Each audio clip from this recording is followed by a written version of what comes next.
Hare Krishna. Today we'll be discussing chapter 10 of Srimad Bhagavad-Gita, the opulence of the Absolute, text 1 translation.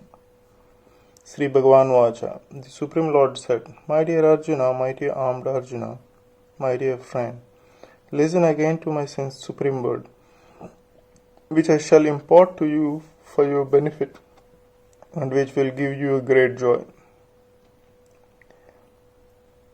The word Paramam is explained thus by Parakasya Muni. One who is full in six opulences, who has full strength, full fame, wealth, knowledge, beauty and renunciation is Paramam, or the Supreme Personality of Godhead. While Krishna was present on this earth, he displayed all six opulences. Therefore, great sages like Parasara Muni have all accepted Krishna as the Supreme Personality of Godhead. Now Krishna is instructing Arjuna in more confidential knowledge of his opulences and his work. Previously, beginning with the 7th chapter, the Lord already explained his different energies and how they are acting. Now in this chapter, he explained his specific opulences to Arjuna. In the previous chapter, he has clearly explained his different energies to establish devotion in firm conviction. Again in this chapter, he tells Arjuna about his manifestations and various opulences. The more one hears about the Supreme God, the more one becomes fixed in devotional service. One should always hear about the Lord in the association of devotees. That will enhance one's devotional service. Discourses in the society of devotees can take place only among those who are really anxious to be in Krishna Consciousness. Others cannot take part in such discourses. The Lord clearly tells Arjuna that because he is very dear to him, for his benefit, such discourses are taking place. Text 2 translation. Neither the host of demigods nor the great sages know my origin, for in every respect I am the source of the demigods and the sages. As stated in Brahma Samhita, Lord Krishna is the Supreme Lord and no one is greater than him. He is the cause of all causes. Here it is also stated by the Lord personally that he is the cause of all the demigods and sages. Even the demigods and great sages cannot understand Krishna. They can understand neither his name nor his personality. So what is the position of the so-called scholars of this tiny planet? No one can understand why the Supreme God comes to earth as an ordinary human being and executes such commonplace and yet wonderful activities. One should know then that relationship is not the qualification necessary to understand Krishna. Even the demigods and great sages have tried to understand Krishna by their mental speculation and they have failed to do so. In the Srimad Bhagavatam also it is clearly said that even the great demigods are not able to understand the Supreme Personality of Godhead. They can speculate to the limits of their imperfect senses and can reach the opposite conclusion of impersonalism, of something not manifested by the three qualities of material nature. Or they can imagine something by mental speculation, but it is not possible to understand Krishna by such foolish speculation. Here the Lord indirectly says that if anyone wants to know the absolute truth, here I am present as the Supreme Personality of Godhead. I am the Supreme. One should know this, although one cannot understand the inconceivable Lord who is personally present. He nonetheless exists. We can actually understand Krishna, who is eternal, full of bliss and knowledge, simply by studying his words in Bhagavad-Gita and Srimad Bhagavatam. The personal Brahman can be conceived by persons who are already in the inferior energy of the Lord, but the personality of Godhead cannot be conceived unless one is in the transcendental position. Because most men cannot understand Krishna in his actual situation.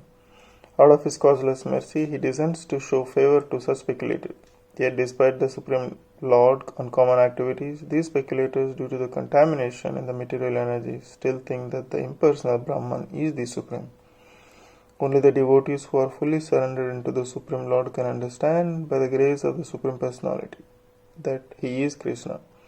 The devotees of the Lord do not bother about the impersonal Brahman conception of God. Their faith and devotion bring them to surrender immediately into the Supreme Lord, and out of the causeless mercy of Krishna, they can understand Krishna. No one else can understand him, so even great sages agree what is Atma, what is Supreme and it is He whom we have to worship. Text 3 translation.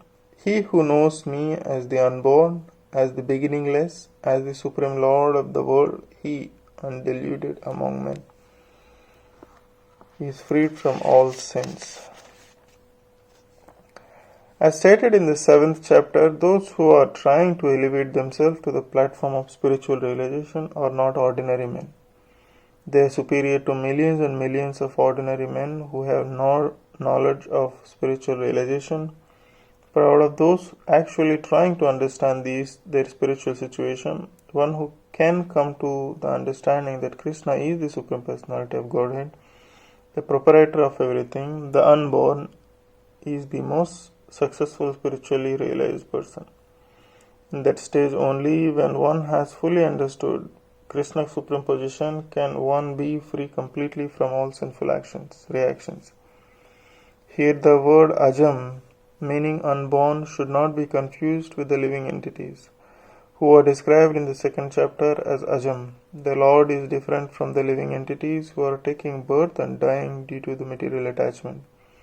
The conditioned souls are changing their bodies, but His body is not changeable. Even when He comes to this material world, He comes as the same unborn. Therefore, in the 4th chapter it is said that the Lord, by His internal potency, is not under the inferior material energy, but is always in the superior energy. He was existing before the creation, and He is different from His creation. All the demigods were created within this material world, but as far as Krishna is concerned, it is said that He is not created.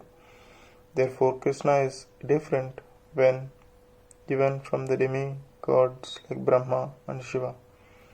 And because He is the creator of Brahma, Shiva and all the other demigods, He is the supreme person of all planets.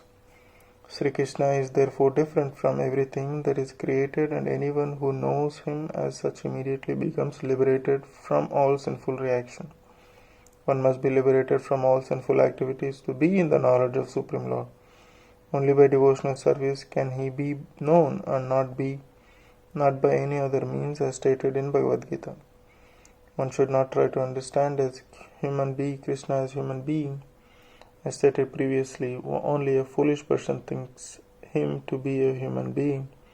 This is again expressed here in a different way. A man who is not foolish, who is intelligent enough to understand the constitutional position of the God, is always free from all sinful reactions. If Krishna is known as the son of Devaki, then how can He be unborn? That is also explained in Srimad Bhagavatam. When He appeared before Devaki and Vasudeva, He was not born as an ordinary child. He appeared in His original form, and then He transformed Himself into an ordinary child. Anything done under the direction of Krishna is transcendental.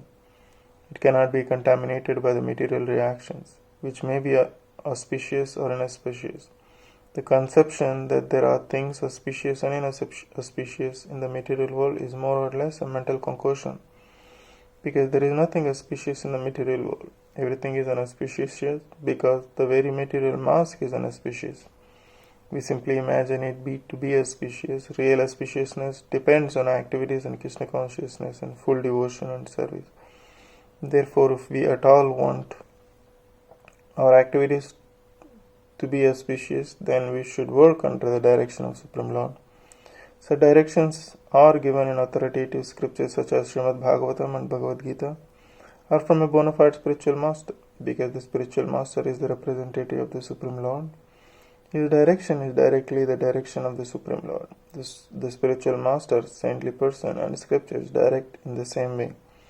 There is no contradiction in these three sources. All actions done under such direction are free from the reactions of pious or impious activities of this material world. The transcendental attitude of the devotee in the performance of activities is actually that of renunciation, and this is called sannyasa. Anyone acting under the direction of Supreme Lord is actually sannyasi and yogi, and not the man who has simply taken the dress of the sannyasi or pseudo yogi.